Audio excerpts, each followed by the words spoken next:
الرحیم اللہم صلی علی سیدنا و مولانا محمد وبارک وسلم وصلی علیہ۔ شب قدر کن اعمال میں گزاریں؟ حدیث میں آتا ہے کہ شب قدر کی فضیلت تو ایسے بھی حاصل ہو جاتی ہے جو مغرب حدیث میں آتا ہے کہ شب قدر کی فضیلت تو اسے بھی حاصل ہو جاتی ہے جو مغرب اور عشاء کی نماز باجماعت ادا کرے، لیکن یہ سب سے ادنیٰ درجہ ہے۔ بہتر یہ ہے کہ اس رات میں مختلف عبادتوں کو جمع کرے اور خوب جی لگا کر نہایت ذوق و شوق اور بشاشت سے عبادت میں مشغول رہے۔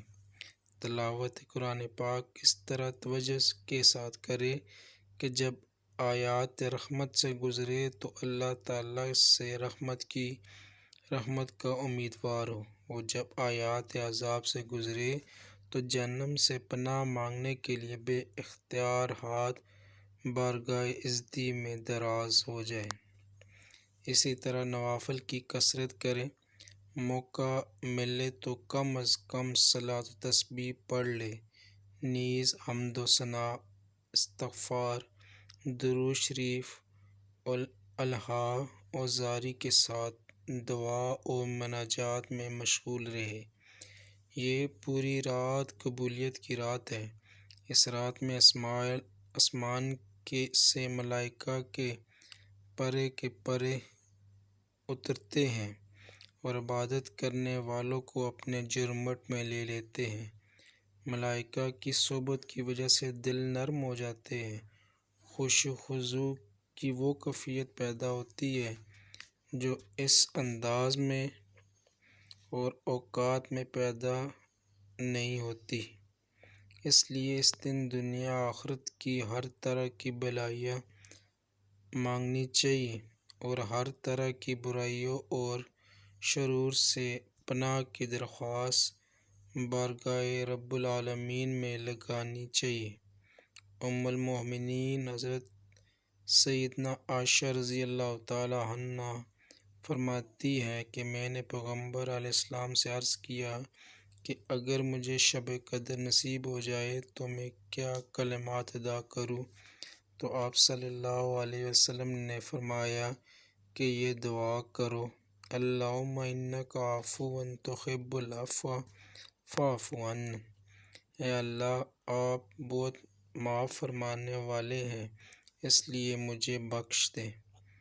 یہاں یہ وضاحت ضروری ہے کہ شب قدر کے لیے کوئی مستقل عبادت شریعت اور سنت سے ثابت نہیں، بلکہ اس بارے میں امت کے افراد کو آزادی دی گئی کہ وہ اپنی بشاشت کے اعتبار سے جس عبادت میں زیادہ جی لگائیں اس میں اپنا وقت صرف کریں، جیسا کہ ابھی اوپر ذکر کیا گیا۔ اور شب قدر کے موقع پر بہت سے پمفلٹ اور اشتہارات جو شائع ہوتے ہیں، جن میں بعض اعمال اور نوافل کے خاص فضائل لکھے ہوتے ہیں، وہ سب بے اصل ہیں اور ان کو ہرگز لازم نہ سمجھا جائے۔ اور ایک اشتہار خاص طور پر نماز قضائے عمری کے نام سے بعض علاقوں میں شائع کیا جاتا ہے، جس میں بتایا جاتا ہے کہ جو شخص شب قدر میں ذکر کردہ خاص دعاؤں کے ساتھ 2 نوافل پڑھے گا، اس کی گزشتہ 60 سال کی فرض نمازیں معاف ہو جائیں گی۔ تو یہ اشتہار قطعاً جھوٹ اور فراڈ ہے۔ نفل پڑھنے سے فرض نمازیں ہرگز معاف نہیں ہو سکتی، ان کی قضا بہرحال ضروری ہے۔ اس لیے مسلمان ایسی بے اصل اور پرفریب باتوں پر قطعاً یقین نہ کرے، بلکہ شب قدر میں ہر طرح کی بدعات اور رسومات سے دور رہتے ہوئے اخلاص اور خشوع و خضوع کے ساتھ عبادات میں مشغول رہیں تاکہ اللہ تعالیٰ کی رحمت بے کرراں سے بہرور ہو سکے۔ شب قدر کو وصول کرنے کا سب سے یقینی ذریعہ۔ شب قدر کی عبادت کا ثواب حاصل کرنے کی تمنا ہر مسلمان کے دل میں رہنی چاہیے اور کوشش کرنی چاہیے کہ شب قدر کا کوئی لمحہ بھی عبادت سے غفلت میں نہ گزرے۔ اس کے لیے اللہ تعالیٰ نے ہمیں اعتکاف کی عبادت عطا فرمائی کہ جو آدمی رمضان المبارک کے آخری عشرے میں اعتکاف کی سعادت حاصل کر لے وہ یقینی طور پر شب قدر سے محروم نہ رہے گا۔ شب قدر کے حصول کے لیے اعتکاف سے زیادہ حتمی اور یقینی ذریعہ کوئی نہیں۔ اگر آپ متکلف نہیں ہیں تو کتنی ہی کوشش کر لیں، پوری رات کا مکمل طور پر عبادت میں گزارنا نہایت مشکل ترین امر ہے، لیکن متکلف شخص اپنے اعتکاف کی بنا پر اگر سوتا بھی رہے تو وہ عند اللہ عبادت گزاروں میں شمار ہوگا اور اس کی رات کا کوئی بھی لمحہ ضائع نہ ہوگا۔ اس لیے نبی کریم صلی اللہ علیہ وآلہ وسلم شب قدر کے حصول کے لیے اعتکاف کا اہتمام فرماتے۔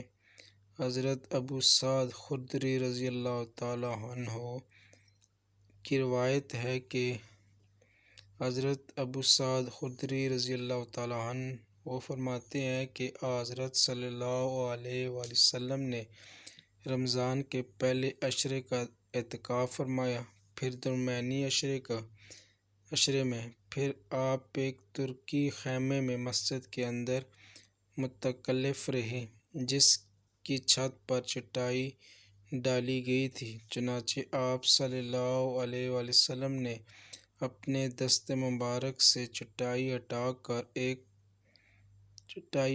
کر ایک طرف فرمائی اور لوگوں سے خطاب کرنا شروع کیا۔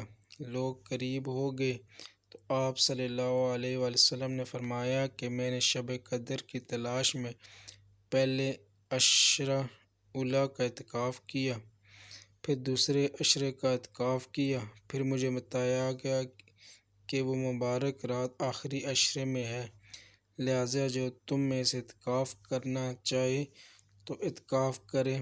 پس لوگوں نے آپ صلی اللہ علیہ وسلم کے ساتھ اعتکاف کیا تو پھر آپ نے فرمایا صلی اللہ علیہ وسلم نے فرمایا کہ مجھے وہ شب اس حال میں دکھائی گئی کہ اس کی صبح کو میں پانی اور مٹی میں سجدہ کر رہا ہوں۔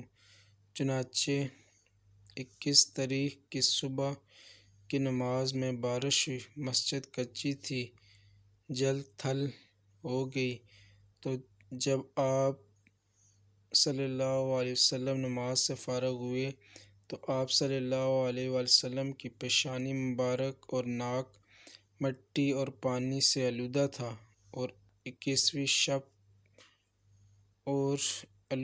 یہ 21ویں شب کا قصہ ہے۔ اس لیے جو حضرات شب قدر کے شوقین ہیں انہیں اعتکاف کا اہتمام ضرور کرنا چاہیے۔ اللہ تعالیٰ ہم سب کو اس مبارک اور منور عبادت کی توفیق عطا فرمائے، آمین۔